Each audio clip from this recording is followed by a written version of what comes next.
then Squint came along, Mr. Eastwood, yeah. And he'd been persuaded by his neighbor, the man that I defeated, that he should run. But the main thing of it was that he wanted to, have his hog's breath. And he decided on a building which was over the regular height if you're in town. And we'd stalled him, and he does not like being told no. When that hearing came up, I was sailing with friends and off Baja California, and we were out of City Hall. We were remodeling completely City Hall, and we were at Sunset Center down there where the Bach Festival offices and so on are. Anyway, I needed to get back for this meeting with about this is before he decided to run. When we told him no, he couldn't have his elevator and so on. But I was down in the Baja California before it got so popular and had all the hotels and other things. It was just a small town, and the sailboat that we were on that we'd been returning, and so they simply thrown all the gear overboard, the pillows and everything like that. So had to refit her. Oh, I'm sorry, I'm mixing two trips up. The second one, I think I was with friends down there. But anyway, they had a gas shortage. There was absolutely no transportation in all of Baja California.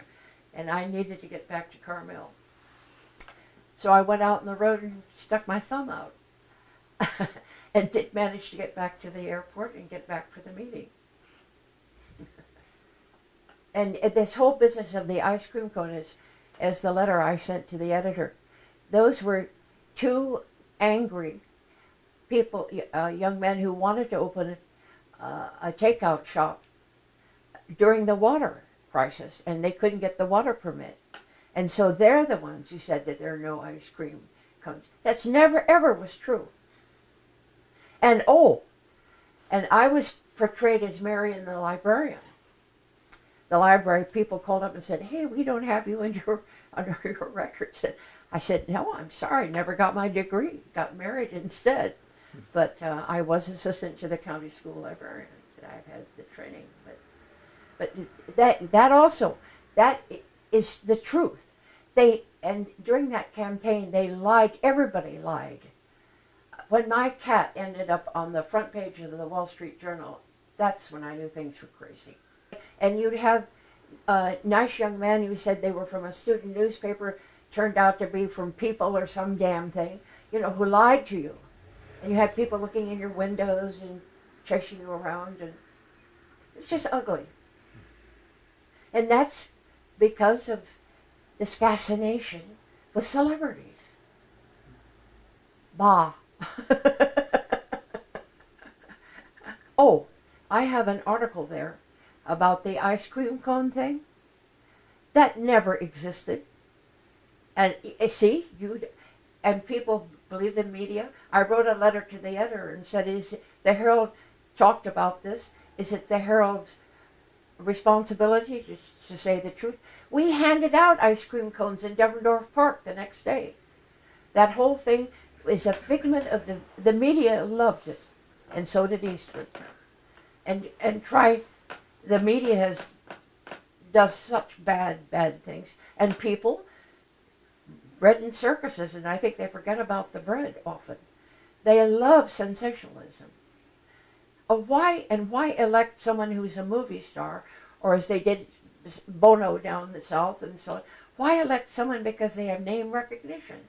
Does that mean they're going to be better at a job of which they know nothing? I mean, he was never here. They had what they called the stunt mayor, that was the woman that he'd hired to do his publicity.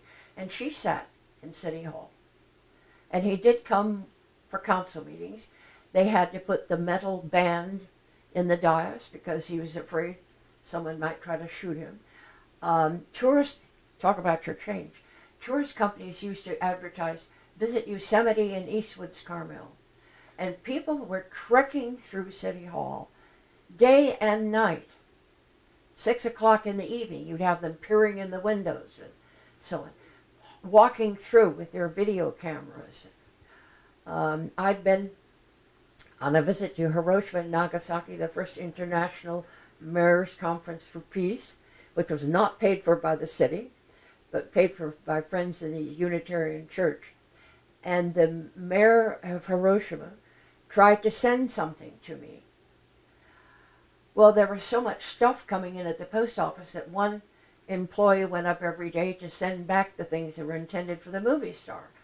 And that got sent back. That had to be hand carried to me. It's the only way I could get it through. Oh, and so many, yeah. Of course, Eastwood left the town broke. We'd been invited to buy Mission Ranch, the city, and had hoped to do it, to keep it from being turned into condominiums and so on. And he forestalled that by purchasing it. Do you think he's ever put it on the historic registry or anything? And when he goes, it will be turned into condominiums. I mean, there's no question. Sandra Locke, who was living with him at that time, next door to, the reason he ran, he was next door to Barney Loyola, whom I beat, you see. There was a little bit going on there. Anyway, she wrote the book, The Good, the Bad, and the Very Ugly. And it's out of print, but still available. But if you want to really know what went on in those days, it's a very, very good source of information. And how he thinks, too.